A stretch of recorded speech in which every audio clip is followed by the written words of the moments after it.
Hello and welcome to Fight Picks with the Pros. My name is Garrett and today we're going to review 4 fights on the upcoming UFC 262 card featuring Charles "The Bronx" Oliveira versus Michael "Iron" Chandler in the main event. Today, as always, I'm joined by Season 18 Ultimate Fighter Champion Chris Holds It Down Holdsworth. What's up? Stick around to the end of the show to see our picks for the main event. Let's go. Introducing Fight Picks with the Pros, brought to you by FanDuel. All right, so the first fight we're going to review is Katlyn, the blonde fighter, ChooKagian, coming in as a minus 142 favorite versus Vivi, Araujo. Got that? Plus 116 favorite coming in this fight. So let's talk about Katlyn to start with. She's 15-4, 2 TKOs, 1 sub. I was impressed with her last fight. She got the win over Cynthia Cavilla. Yeah, she looked really good. And she looked good. You know, I picked against her in that fight, so I remember breaking that down. She looked great. Her 2 losses are against Valentina Shevchenko, Jessica Andrade, which, you know, she held her own in those fights as well. She's super durable type girl. So what's your thoughts on Katlyn here? Yeah, she's tied for the most fights in the flyweight division as well, so that just tells you she's got a lot of experience. She's fought a lot. And she looked really good versus Calvillo. I thought Cynthia was going to be able to take her down and at least get, 1 or 2 takedowns. I don't think she got any. Yeah, that was tough. So Katlyn's been looking really good. She works with Mark Henry and those guys. Oh, nice. And so her boxing, her footwork, her length, she uses her length really good. And she trains with the Renzo Gracie team. So her jiu-jitsu is no joke as well. She trains with Danaher. And so her jiu-jitsu is squared away. This other girl, is it Viviane? Yeah. Yeah, Viviane, she looked really good against her last fight against Roxanne. Did. She dominated Roxanne. And I haven't seen too many people dominate Roxanne like that. You're right. So this is going to be a tough one. It's going to be more of like a lengthy type fighter in Katlyn versus Viviane. She's a little bit more short and compact. Yeah. So we'll see how that plays out. Yeah, you mentioned Roxanne. I had Roxanne in that fight. I liked Roxanne in her previous fight. She looked really good, and she's really underestimated a lot. And so I did pick her, and I was thinking, who's this Viviane girl who's just every time Roxanne, I would think she's working on the inside. She's trying to get a few punches off. She was always just out time. Her punches were always just too late, and Viviane was just coming in, landing a few shots. She's out of range now, and you can't hit her. And I felt the frustration in Roxanne. And as me, riding with Roxanne on that fight, I started feeling that frustration. So, man, it made me earn my respect for Viviane, that she has great timing. She's obviously a level above Roxanne. So I like this matchup, too. Katlyn is a level above Roxanne in my mind as well. This is about the right test for Viviane to see if she can leapfrog over Katlyn and fight a Shevchenko or Jessica Andrade. Yeah. This is a great matchup. And Viviane's 4-1 in the UFC, and her losses to Jessica I. So this is going to be interesting to see how it plays out. I could really see it going both ways. But at the end of the day, Chris, how do you see this fight breaking out? And let's get your official fight pick. I think if Katlyn uses her footwork and her jab and her range, and she'll be able to keep Viviane, at the outside of her punches, and she'll end up edging out a decision. I think she's going to get rocked a couple times. Yeah. I think Viviane's definitely going to land some good, effective strikes. The question is she going to be able to, finish Katlyn? I don't know. I think she's hard to finish. Yeah. I think Katlyn's going to win this by decision. I think she's going to edge her out and on the outside range with her jabs and her crosses, and if she gets to the ground, I think she has the submission advantage. No, I think that's a good call. Yeah, and Katlyn, one thing I have noticed, outside of her taking that vicious body shot by Andrade in that fight, she's extremely durable. She takes big shots, keeps moving forward, laying on the pressure, and so she's not afraid to exchange in the pocket as well. And I think she's going to be able to take Viviane's shots, but I'm going the other side on this. I was so impressed by Viviane. I knew I was going to pick her next time I saw her fight. That fight over Roxanne was definitely, I believe, a coming out party for her to show that her striking game is next level. So I'm going to go the other side and say it's going to be a lot of back and forth. I can even see a split decision on this, but I'm going with Viviane to win by decision and outstrike Katlyn during the fight is my official pick. Good pick. All right, let's jump on to the next fight. We got Shane Hurricane Burgos coming in as a minus 118 favorite against Edson Barboza coming in as a minus 104 underdog. So still a lot of money shifting around on this fight. This is Edson Barboza's third fight at featherweight after moving from lightweight. And I always, of course, will remember Shane. He had an epic fight with Josh Emmett, just a back and forth brawl. And that guy earned my respect because he was taking overhand right, overhand left from Josh, who knows he slings the power. And he wasn't like these things were skimming off his chin. He was taking these full-on shots. Yeah. And that would have knocked out any other guy. And it sat him on the butt a couple times. But that burns in my mind is that Shane could take a punch. So starting out with Shane, he's 13-2. One of those losses as his last loss against Josh Emmett, right? He's 6-2 in the UFC. He's really big for the featherweight division. I mean, I think Josh is a big guy to make that featherweight. And for Shane, he was bigger than Josh in that fight. So it's crazy what he's breaking down too. So first, what's your opinion on Shane and his game plan coming into this? Yeah, you're right about him being big. I remember like looking at him on the other side of the octagon, and I was like, damn, this dude put on some size like overnight. Because like sometimes you see him at weigh-ins, like, oh man, he was way smaller than you. Yeah. And then the next day they like fill out, and you're like, oh shit, he's a little bit taller. Then they filled out. You're like, I don't know, but yeah, you know, Shane Burgos is a really good fighter. He's well-rounded. He can finish you, and he can take a shot. Yeah. You know, I think Emmett would have finished him if the knee wouldn't have, got torn in that first round. He just didn't have power to, but not taking anything away from Shane's toughness. But Edson Barboza, I think, is better everywhere than Burgos. Oh, okay. I think he has, a little bit cleaner, or I think he has better Muay Thai, better kickboxing. And he's got good jiu-jitsu. He's fought the best guys on the ground before, and he's done great, in all his showings. Shane Burgos is probably going to be coming off that. He's coming off that loss, so he's going to be a little bit hungry, and he's going to probably come out and try to kill Edson Barboza right off the bat. But I think Edson's experience, him coming down to featherweight, he's been looking tremendous in that lighter weight. He's very big for that weight as well. So. I'm going for Edson on this one. I think he's gonna able to out-edge Shane on the feet and then win a decision. Yeah, I can see that on the feet. But Shane's such a gamer on the feet. But Edson has some power. He throws some heavy strikes, so you can't take too many of those either. Barboza is 2-5. It's really thrown a skid on his record over the past couple years. But he has, if you look at his losses, Khabib Nurmagomedov, Justin Gaethje, Paul Felder, Dan Age. Kevin Lee. So these are top guys.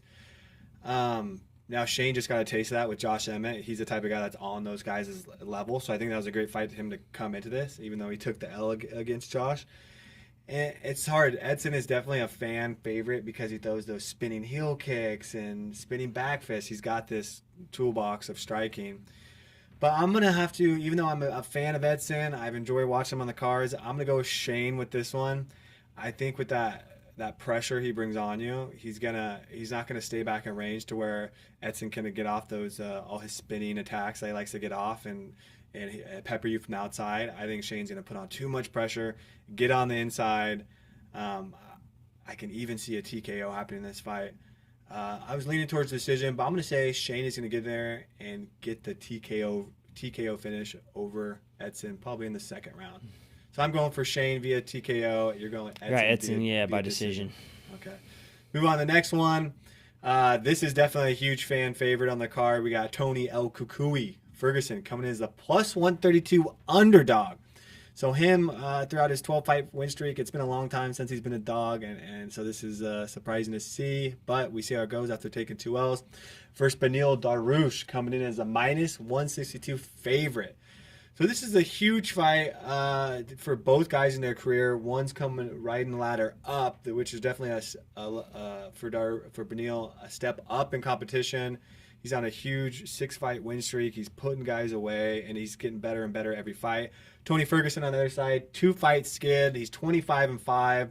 He was on a 12-fight win streak. He was absolutely dominating. Former interim champ. He was knocking on the door for the belt.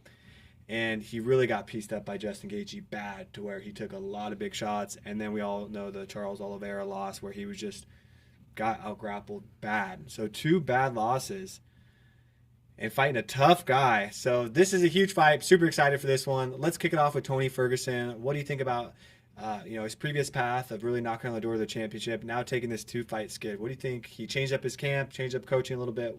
What's his mindset coming in? What does he have to do to get this win? Did he change up his stuff? He changed it up. Okay, yeah, I wanted to see that happen. He's working with Freddie Roach. Sharpen up his boxing game. Okay.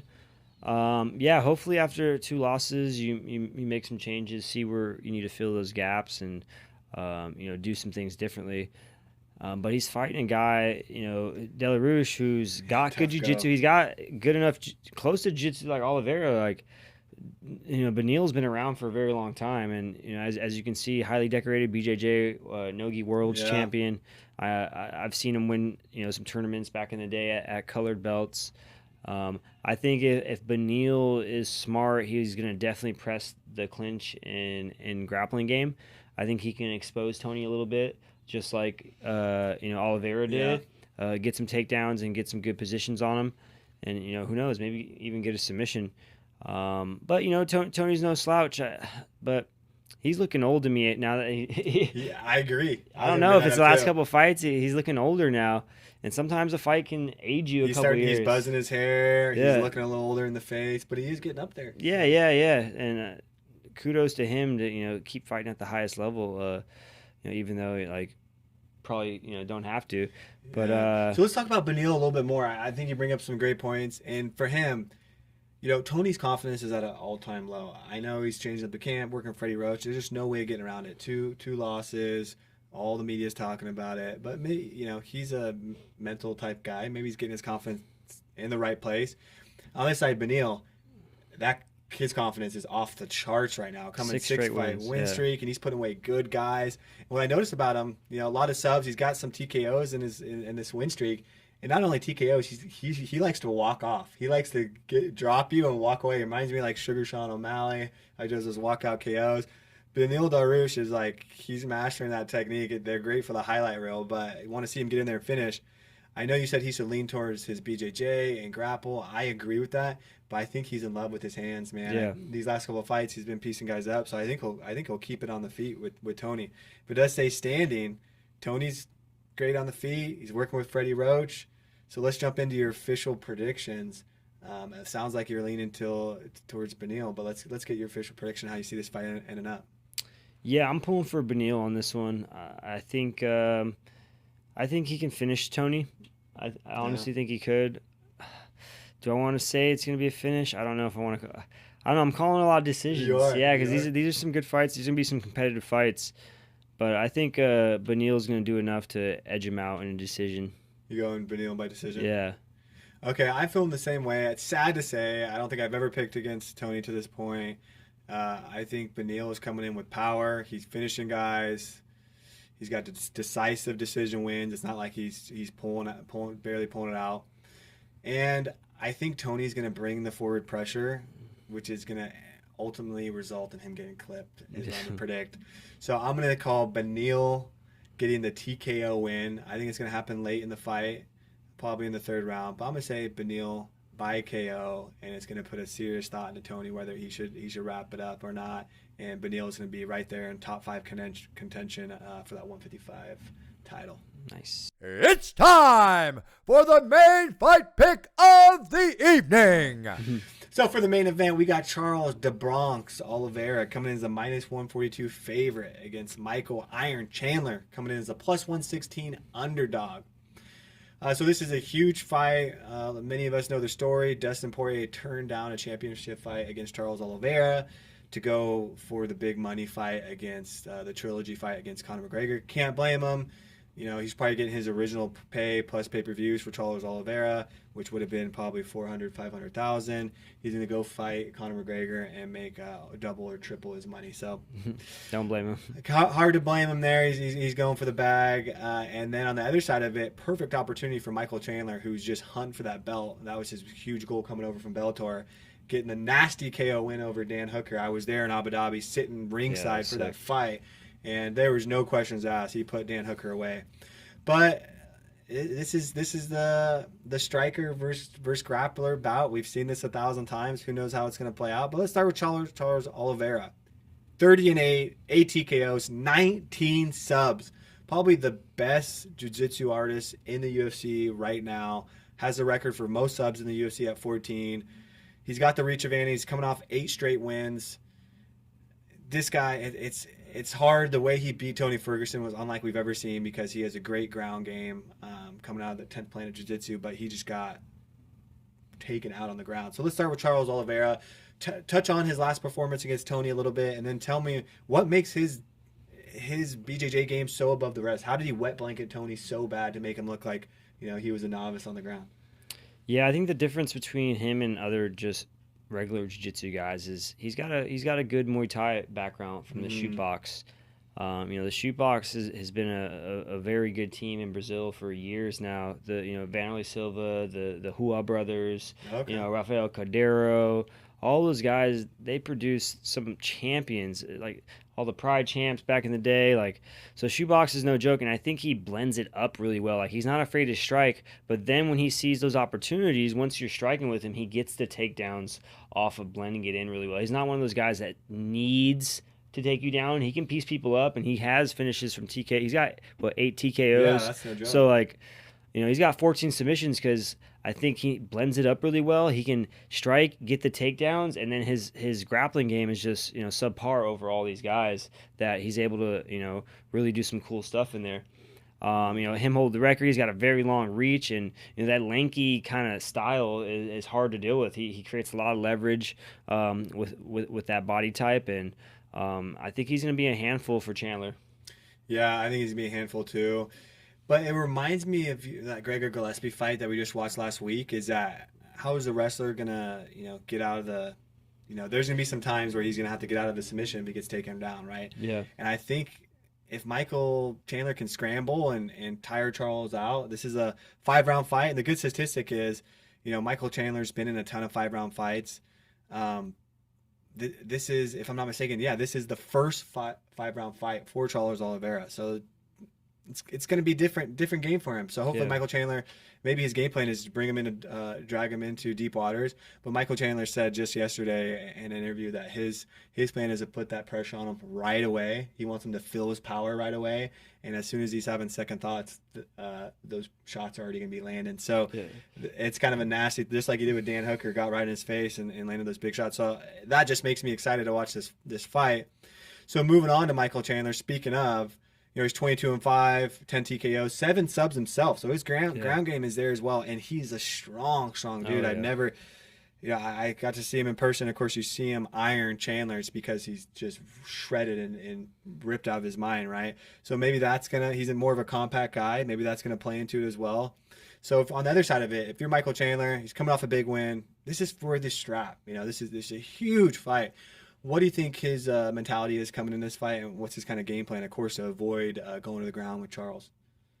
I don't think he's gonna be too scared to go to the ground with Charles. Like you said, like in that Gillespie and Diego fight. Yeah. Is Oliveira going to be able to keep that pace? Is he going to be able to put Chandler in submission after submission and have Chandler escape, and keep that pressure going? Yeah. That's when the jiu-jitsu guys start to break, in my opinion. If they can't keep that aggressive submission game going, either because they tire themselves out from going too many submissions, squeezing, and then the wrestler just keeps ending up on top and ending up on top of these scrambles, you start gassing out. So I think that's going to kind of play. If it hits the ground, I think Charles will put Michael in a little bit of danger, or at least attempt some stuff. And, Chandler will probably end up getting out, scrambling. And we'll see if Charles is able to, catch him in something slipping. But I don't think Michael's going to go down that easy. I think he's going to use his power, like you said. He's not going to play the grappling game unless, he's forced to. Yeah. No, I completely agree. Yeah, he's not going to be afraid of it, but of course he's going to try to keep him on the feet. It's hard to predict if he'll be able to control him. That compact power, maybe that is going to help him get up. On the other side, it was more of a lanky Tony Ferguson. Yeah. Maybe that was easier to keep him down because of that. But it's going to be exciting to see how this plays out. This is for the lightweight strap. This will be the champion afterwards. So my prediction is that they'll be waiting for the winner of Dustin versus Conor McGregor. There's going to be too much hype around that. I know we have top contender Justin Gaethje waiting in the wings as well that wants to get a fight. So it's big time in the 155 pound division. I'm excited for it. But at the end of the day, Who are you visualizing that's going to end up getting Dana White wrapping that strap around him at the end of the fight? Who is going to get that win? Chris, tell me how you see this fight playing out. I think Chandler's going to get the finish. I think if it's not super early in the first, it's going to be in the second. I just think he's going to clip Charles with some, fake level changes. He's going to clip him with like a hook or something like that, drop him in, finish him on the ground when like Charles is all wobbly. Yeah. I think that's a good call. I'm riding with that one as well. I'm going Michael Chandler by KO. I think Charles Oliveira's game plan is going to be the takedown, get him down, and it's going to be a great game plan, but it's going to be more of a timid game plan going in, and he's going to try to set the pace and tone. And I think with Michael Chandler's aggressive style that he says he's coming in with, I think will be perfect, kind of throw up that timing of Charles Oliveira right off the bat. So I think it'd be first round KO or second round KO at the latest. I'm going Michael Chandler to become the new lightweight champ. And so is Chris. All right, so that'll be it, guys. Thank you for watching Fight Picks with the Pros, brought to you by FanDuel. Please don't forget to like this video and subscribe to our channel. If you're watching on our podcast, thanks for watching as well. Check us out over on YouTube. We'll see you next time. Peace. Hello, everyone. Bruce Buffer here. Thank you for watching the MMA Surge YouTube channel. We hope you enjoyed this video. Don't forget to subscribe and get notified when we upload next.